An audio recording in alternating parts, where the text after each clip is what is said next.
Stories, unemployment has climbed to its highest level since 2003. The jobless rate jumped to 27.1% between July and September from 26.6% in the previous quarter. Stats SA's quarterly labour force survey shows although jobs were created, there were also more people looking for work. Youth unemployment remains particularly high at 38.2%. That's more than 11% above the national average. Luhuma Capital senior analyst Viv Govender joins us in studio to dissect the country's job slump. Viv, good evening to you. Lovely to have you with us. This is rather a depressing story, though. I mean, to what do we attribute such a significant slump? Well, first of all, the growth rate is quite low, so we don't have the growth and capacity that actually allows the economy to absorb the new people coming into the market. Remember, every year productivity increases, even though it's slight sometimes, but it still increases. And the number of people increases as well because we have a growing population.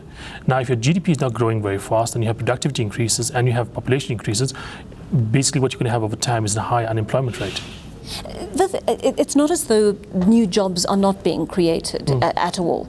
But I mean, how do we balance the attrition with the number of new jobs being created? Yeah, strangely enough, we have a very unbalanced economy, in which case what I'm arguing is that you find in certain sectors, in certain specific positions, there's virtually no one to take the job, even though they're highly paid in some cases.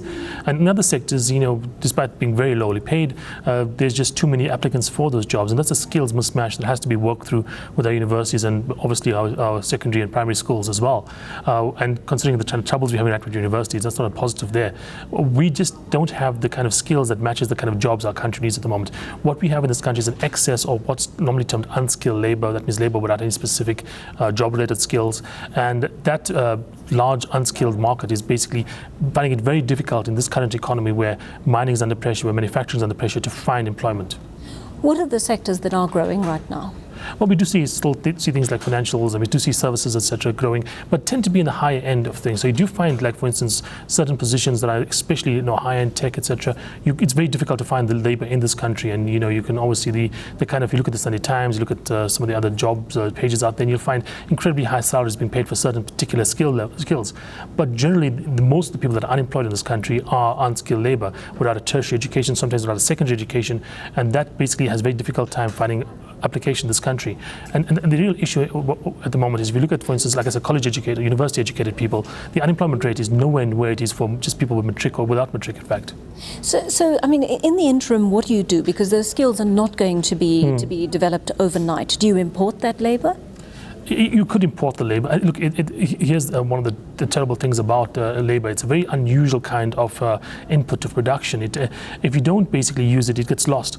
I like to say, if you take a bulldozer and over time use it, it doesn't turn into an aeroplane. But you take a person and over time use him in labor, etc., he will turn into a much, much better worker. Unfortunately, the opposite also applies. You take a person and keep them unemployed for a long period of time after school or even after a period of employment, they tend to lose those skills and become a worse, less productive employee.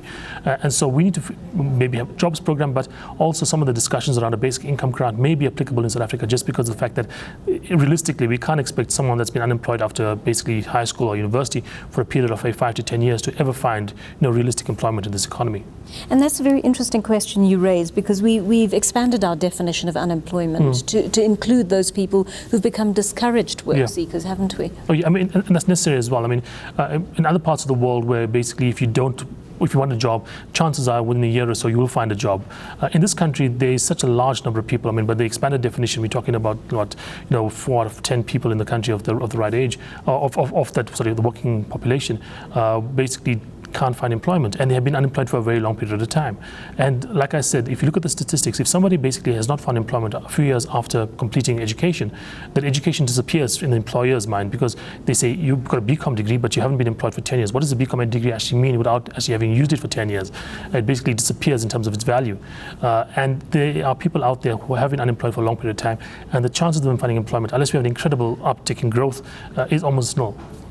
Is the issue of entrepreneurship not supposed to be an answer here? I mean, it's being touted as the answer to our problems. Are you seeing that sector taking off at all? Look, there's entrepreneurship in this country, but it's not entrepreneurship like we would like to have it. It's basically sustenance entrepreneurship. You create a job for yourself, you're basically selling cigarettes outside of the road, or that kind of thing, hawking, basically selling your labor for particular jobs, etc. But it's not the kind of entrepreneurship that really causes, like not a Facebook entrepreneurship, let us say, where you basically build a business and get many more employees come along. So there is an entrepreneurial spirit in a certain sense in the country, but those entrepreneurs would almost to a large extent, almost all basically give up their entrepreneurship, their little business that they have, for the prospect of a full-time, well-paid job.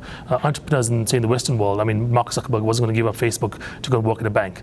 But a South African employee, also entrepreneur generally, if you look at some of the low-end entrepreneurs, would definitely give up their little business for the opportunity to work in municipality or in government, for instance, or even at a bank.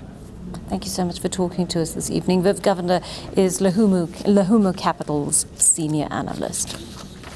Government's delaying its ambitious nuclear build project. The Energy Department